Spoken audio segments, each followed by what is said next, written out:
o inconscient de sotmetre la dona, sotmetre l'altre al control.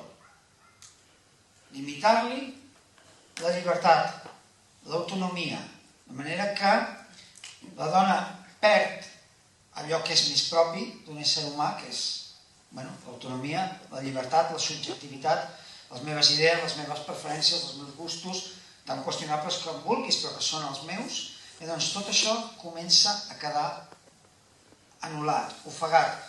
No vagis aquí. Què fas vestida d'aquesta manera? Què fas ara sortint a aquestes hores de la nit?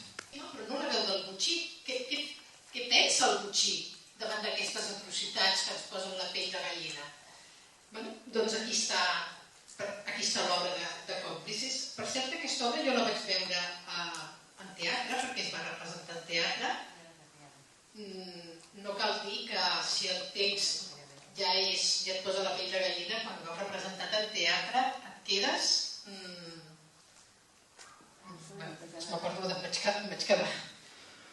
Us volia llegir un petit fragment, primer explicar, de Còmplices, primer explicar que el Miquel es defineix com una bona persona, un home normal, que sí, que no és perfecte, que té les seves mancances, però com tothom tenim les nostres mancances i per tant ell té les seves i això, doncs, una bona persona, es defineix com una bona persona.